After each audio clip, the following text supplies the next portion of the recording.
পয়সা উসুল জিল্লু পুরা খায়া দিছে। আরে সেই সেই সেই পরিবর্তন আসছে, একশো একশো। অসাধারণ একটা সিনেমা। আর আমার মনে হয় যে নেক্সট সুপারস্টার সিয়াম আহমেদ, এবং একটা সময় শাহরুখ খানের জায়গায় এই দখল করবে। ইট ওয়াজ টু গুড, অনেক ভালো। এন্টারটেইনিং। Too good. হ্যাঁ, আর রাক্ষস দিন দিন বাংলাদেশের ছবিগুলো আপনি হচ্ছে আর কি। কেমন ছিল রাক্ষস? সেটা কিন্তু তারা রাক্ষসে কি বলবেন?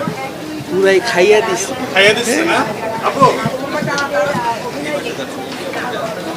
অনেক ভালো হয়েছে। অনেক ভালো। অসাধারণ অসাধারণ অসাধারণ। বরবাদ টু রাক্ষস। অসাধারণ অসাধারণ অসাধারণ। কেমন লাগলো? কেমন ছিল? অসাধারণ। কি বলবেন রাক্ষস নিয়ে? রাক্ষস নিয়ে এইটাই বলবো যে বরবাদের পর যদি নেক্সট কোনো ভালো ফিল্ম আসে সেটা অবশ্যই রাক্ষস, and Siam was the best choice. I think Shakib খানের পর যদি এই ক্যারেক্টারটা কেউ পূরণ করতে পারতো, I think he is Siam and is best. কি বলবেন? বেশ ভালো ছিল, অ্যাকশন এবং রোমান্স এবং সবকিছু বেশ ভালো ছিল। আপু কি বলবেন রাক্ষস? কেমন লাগলো সিনেমা? কেমন? পুরা পয়সা উসুল রাক্ষস টু চাই। হ্যাঁ, ভালো লাগলো অনেক। তবে মেহেদি ভাই থেকে আরেকটু বেটার চাইছিলাম।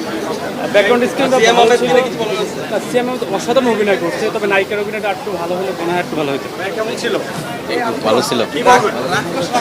ছিল রাক্ষস ইন্ডাস্ট্রি অনেক আগে গেছে। অসাধারণ অসাধারণ। ভালো লাগছে, ভালো ছিল। খাওয়া দে ভালো ছিল, ভালো ছিল, ভালোই ছিল, অনেক ভালো ছিল। ভালো ছিল। হৃদয় ভাই আগেই বলছে মুভিটা ভালো হবে। ভালো